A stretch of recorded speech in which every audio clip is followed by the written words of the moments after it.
Y hay como distintos tipos de enojo, diferentes... ¿En qué sentido? A ver. Y no es lo mismo, como vos decías, enojarse 1, 10 o enojarse por algo que nos correspondía y no nos dieron, Sí. o por Sí. algo que el otro hizo mal a propósito, con En realidad, una traición. No, está bien lo que comentas. En realidad, digamos, hay un tipo de enojo. Yo divido el enojo en dos grandes grupos, ¿no? El enojo que llamamos adulto, para llamarlo de alguna manera, ¿no? Que es este que estábamos diciendo, y el enojo que llamamos más bien infantil, para llamarlo de otra manera, ¿no? El enojo infantil tiene estas características que decimos, y ahí también hay como subgrupos, ¿no? Uno puede estar, como decimos, recreando esta situación. Uno puede enojarse para no vivir otra emoción. Por ejemplo, hay mucha gente que se enoja para no vivir el dolor. ¿Cómo sería un ejemplo de Un eso? ejemplo es, mi pareja viene, me dice muy respetuosamente y amorosamente que no me quiere más, que se va, y yo la quiero matar. Claro, en vez de ponerte a llorar... En realidad no me está haciendo nada a mí. Está diciéndome que no me quiere más. Pero muchas veces yo diría, para no vivir el dolor, prefiero enojarme, porque el enojo es una buena anestesia del dolor. Lo que pasa es que, claro, cuando el enojo anestesia el dolor nunca se termina, se va acumulando, y el enojo tampoco, ¿no? Entonces esta sería otra manera, ¿no? El enojo como emoción sustitutiva de otra emoción, que puede ser no solo el dolor, también del miedo, o también de otras emociones. ¿Cómo sería un caso del miedo?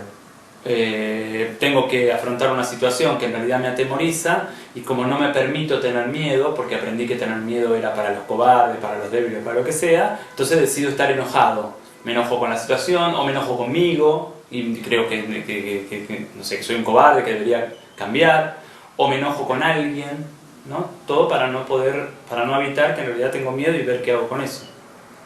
¿Sí? Sí. O el otro tipo de enojo es este que estábamos diciendo antes, ¿no? Que es el enojo, yo diría el enojo invisible, o el enojo mudo, que es el enojo que aparentemente no está. Y acá también hay dos niveles. La persona puede no registrar que está enojada, realmente no registrarlo, porque aprendió que no tenía que enojarse. O la persona puede registrar que está enojada, pero no poder expresarlo. Con cualquiera de los dos niveles, digamos, se trabaja de distintas maneras. Por supuesto, si la persona no se da cuenta que está enojada, es un trabajo más profundo el que hay que hacer. Si se da cuenta y no lo expresa, bueno, es un trabajo de menor profundidad. Pero estos serían como los tres tipos de enojo más, más infantiles, en el sentido que no son acordes a la situación. Pero ¿cómo sería eso? Me cuesta... ¿Qué cosa? Yo que me enojo fácil, me cuesta esto de imaginar que alguien realmente cree que no está enojado, no que lo reprime, que sabe que está enojado pero no lo puede sacar. Claro. Por supuesto que sucede, y sucede mucho. ¿Cómo sería? Y gente que, por ejemplo,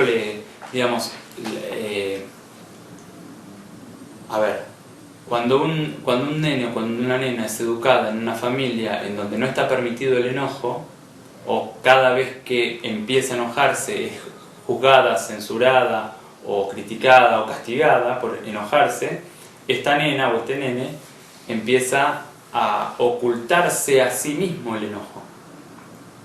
Porque si no se lo oculta, está en un grave conflicto consigo mismo. Sí. Entonces empieza como a elaborar argumentos para no enojarse, o para no experimentar el enojo, ¿no?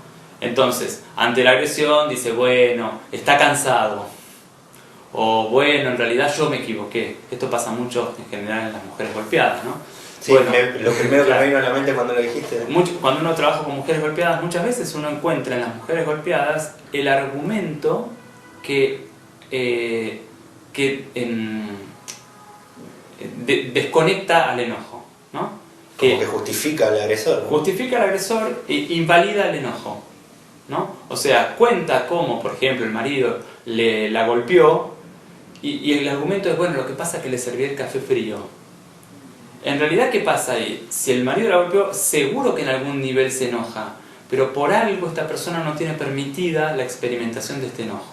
O sea, aprendió en su casa y con sus modelos, en su casa histórica, ¿no? Con sus modelos, que enojarse estaba mal, o que enojarse, si se enojaba, no iba a ser querida.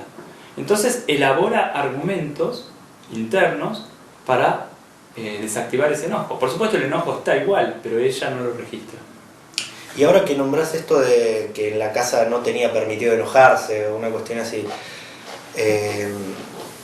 me queda como una duda así, porque en un punto que cuando el padre reta al nene y el nene se enoja, el padre lo reta más porque está haciendo más lío. O sea, cuando el nene no acepta... No siempre, no todos los padres hacen eso. El reto si el nene no acepta el reto del padre, el padre toma un lugar un poco de mayor autoridad todavía, me imagino. No necesariamente. Algunos padres sí, otros padres no. ¿Pero crees que sería incorrecto eso? No sé, no sabría decirte si es correcto o incorrecto. Y tampoco decide definitivamente nada si el padre asume como más fuerza o no. Tiene que ver con otra cosa. Cuando decimos que el enojo no fue aceptado, no fue valorado, hablamos mucho más allá de lo que el padre o la madre, ¿no?, hacen, sino cómo ven estos padres a su hijo cuando se enoja. Cómo ven el enojo del hijo. Si lo consideran valioso, aunque quizás haya que ponerle un límite, pero lo consideran valioso. ¿A qué te refieres con considerarlo valioso? Que le parece que está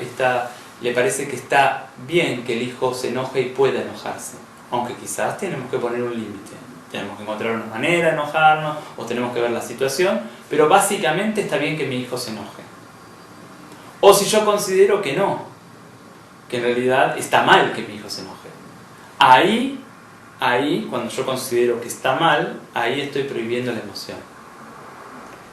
Claro, me suena más a que retarlo porque se enoja, me suena más a como obligarlo a que esté, no pasó nada, está todo bien, feliz. Exacto. ¿No? En general, cuanto más funcional es el padre, esto por lo menos es mi experiencia, menos se distancia afectivamente del hijo por lo que el hijo siente. O sea, mira, podés sentir lo que sientas, no está mal que sientas nada, solo que podés estar enojado, no hay problema. Solo que podés estar enojado pero no me puedes pegar. Podés estar enojado pero no puedes pegar a tu hermanito. Claro. ¿No? O sea, no me alejo afectivamente por lo que mi hijo siente. Entonces las emociones de mi hijo están valoradas. Y él no tiene la obligación de ocultárselas. Y ahora que mencionabas, justo quizás de casualidad, mencionaste que le decía no le puedes pegar a mi hermanito, y que también hablamos de los casos de las mujeres golpeadas. ¿Cómo es que el enojo llega a transformarse así, de esa forma, en una violencia quizás desmesurada de esa forma? Porque como vos me decías antes, una cosa es la violencia de evitar que asesinen a tu mujer, y otra cosa es la violencia como de venganza o de castigo, ¿no?, hacia el otro. Esa violencia es generada por el enojo, ¿cómo es? En general, digamos, el enojo cuando el enojo se intenta aplacar sin comprender, sin tratar de entender qué pasa y solo intento aplacarlo, en general tengo estallidos de violencia. Esto es lo que uno ve. Lo que uno ve en general toda persona violenta, en general, cree que no debe ser violento. O sea, cree que está mal enojarse. Entonces aguanta, explota. Ahí libera todo lo que aguantó. Y después empieza el proceso de nuevo. Aguanta, explota. Pero vos decís que una persona que es violenta físicamente, ¿cree que está mal enojarse? En general es lo que uno ve. Y esto sería como un grupo. En general, mucha gente violenta lo que cree es que después se arrepiente mucho de su violencia. Tiene como este polo, sí, estos dos polos. Me suena también al de la mujer golpeada, que después el marido llora y le pide perdón, sí, y después lo hace de vuelta. Sí, tiene como estos dos polos. Ese sería uno. También es cierto que tenemos los otros, los que justifican la violencia. Cuando uno justifica la violencia es porque no ve contra quién es la violencia. Y la violencia, cuando hablamos de violencia y de enojo crónico, siempre hablamos de la relación con los padres. Siempre hablamos de la relación con los padres. O porque no...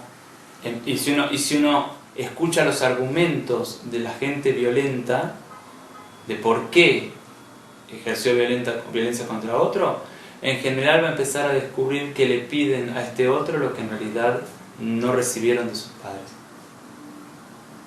Porque no me atiende, porque no me ve, porque no se ocupa de mí, porque me miente, porque no se da cuenta que a mí me molesta. En general, la gran mayoría de argumentos son argumentos que hablan de un nene mirando a una mamá o a un papá.